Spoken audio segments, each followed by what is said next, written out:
Hi everyone, it's a sunny afternoon, so I wanted to take the opportunity to film this video for you.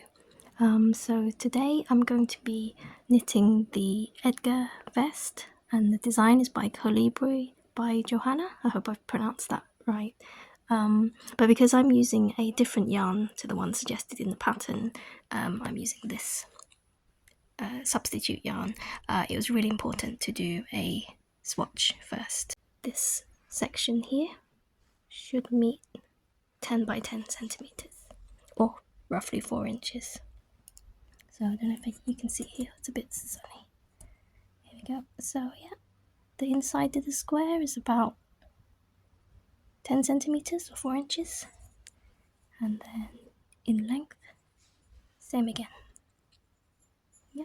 So I'm confident that the finished item should fit me well. So I really like this design a lot because I'm wanting more vests for the changing seasons, and this design I find is quite similar to a pattern that I made recently, which I decorated with some embroidery flowers. So I'll put a link in the description box to that video as well. And I wanted to make this pattern because I really like this kind of ribbed V-neck pattern, and then also on the armholes. So I began by casting on the stitches required in the pattern. I made a size small to fit me of something. So this was the cast on edge, and then I knitted front and back like this downwards until I got to this point here where the increases started on each side. And so it will gradually grow longer either side, and it will form the armhole. Okay, so this is the back neck, and then this is the armhole forming. And so then the pattern has asked me to put these stitches now onto reserve yarn, because I think later on I'll pick up the body and start knitting it in the round. So the next part I'm going to move on to is I will pick up from here. This is the neckline and the shoulders. I'll pick up the stitches here, and then I'll start knitting the front pieces, and it will be a V-neck, so we should sort of do this shape here. So yeah, I'm excited to see how that goes.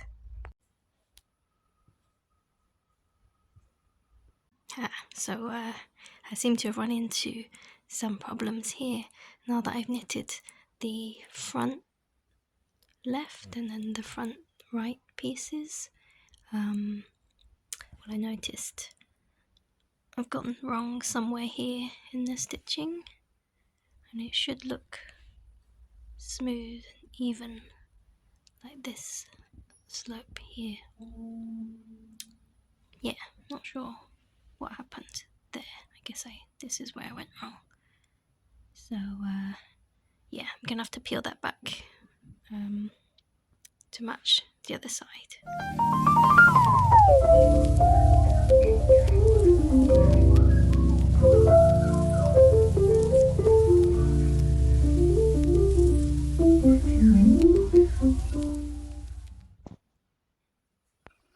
Okay, so I finished re-knitting the pieces, and so now they're matching up really well.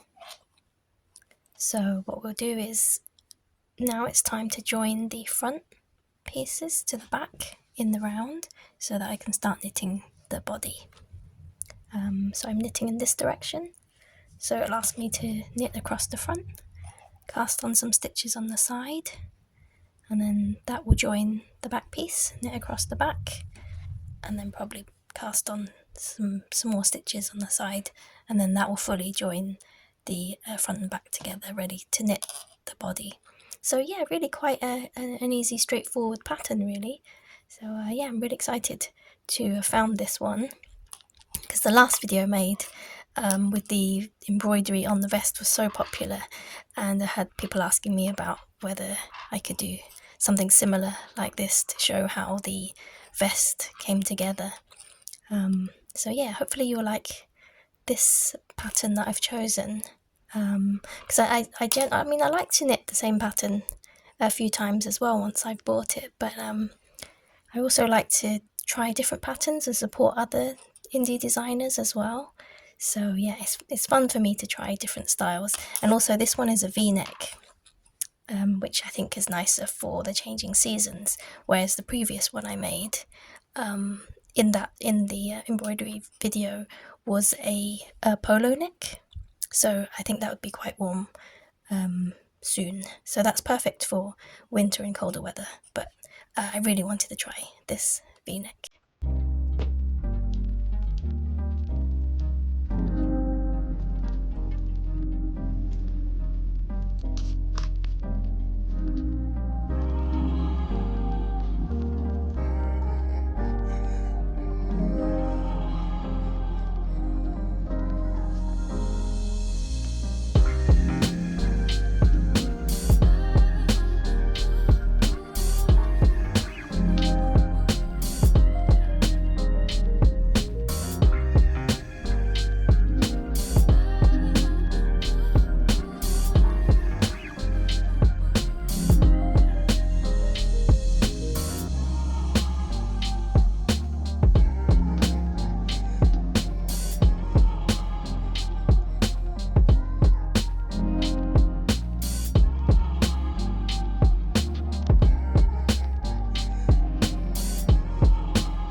So at this point, I've joined put the stitches back on the needles. So when I start knitting, I'll just go in that direction and then it will join here. And there's a reason why this waste yarn is called a lifeline. So I'm going to keep this on until I've knitted that row to join, just in case. If I put it out right now and there was a problem along the way, or maybe I've skipped a stitch, I think I might have skipped a few that I didn't pick up fully. If I pull that out now, then they'll drop those stitches, I'll lose them. So to make sure that doesn't happen, I'm going to keep this lifeline in there for now, and then knit this stitch. Knit this part of the body, and then when I'm sure that that's worked fine, then I'll remove the stitches afterwards. Or I might keep it in, because as I knit the body, if I make a mistake further down, it's easy for me to then just rip it back to where this waste yarn is, so I don't have to then try and guess or find where that place marker again.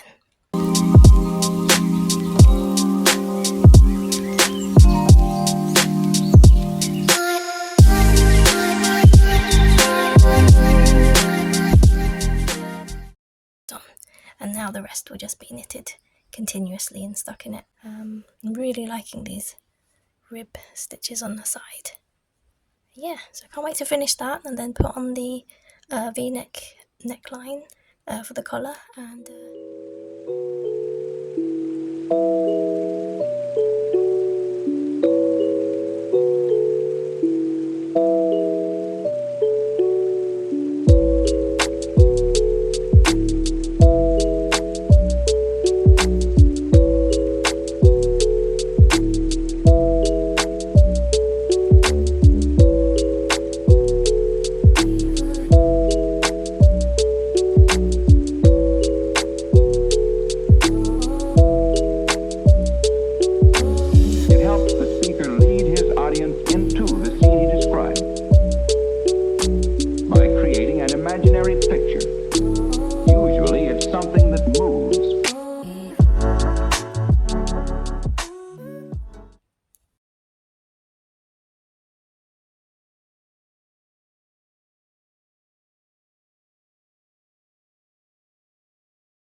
just an update, I finished the neckline. I'm really happy with how it turned out, but it took me about 3 attempts though.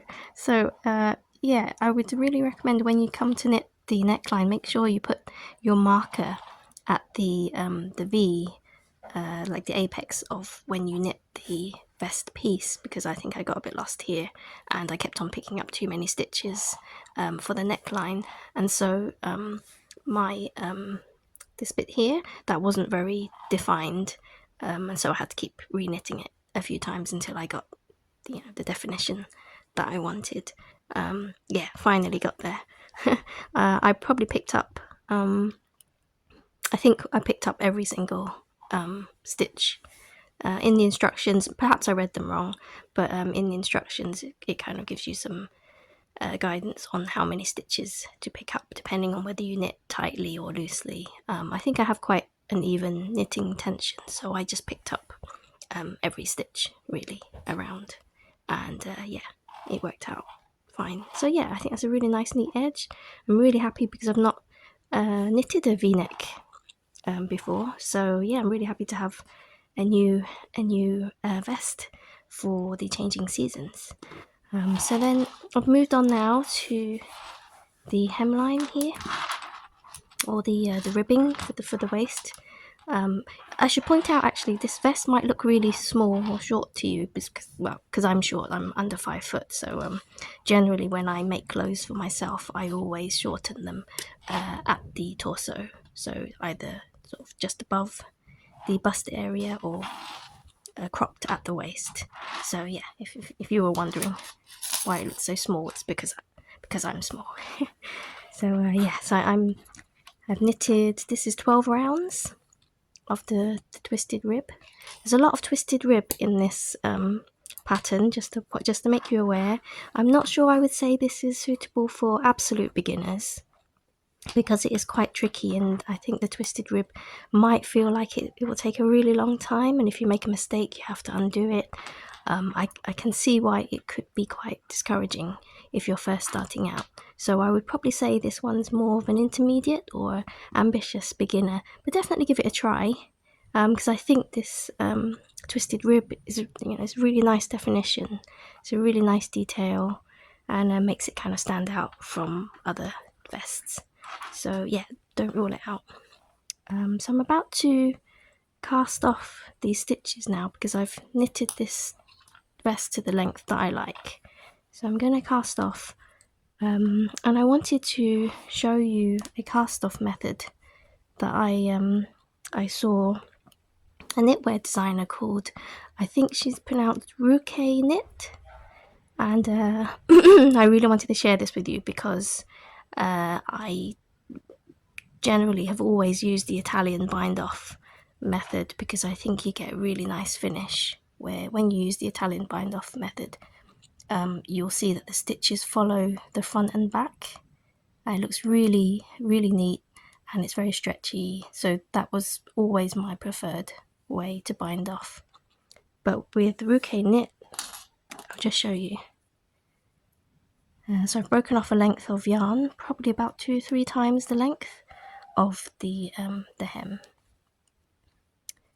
And what you do is, let me show you this. You pass the needle through 3 stitches, pull that through,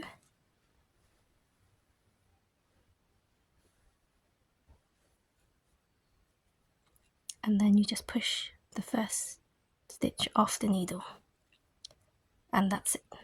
And then you just repeat the same again. Pass the needle through 3 stitches,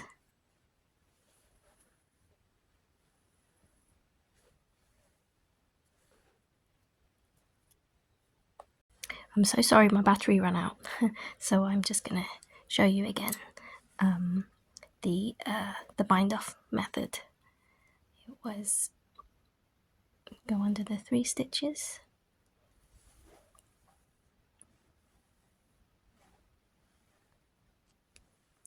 and then you push the first stitch off the needle, and then just repeat the same thing.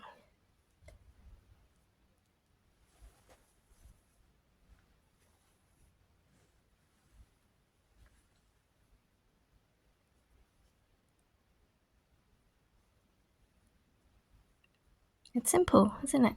And you get a really nice neat edge. and it's still nice and stretchy. So yeah, I recommend you give this one a try.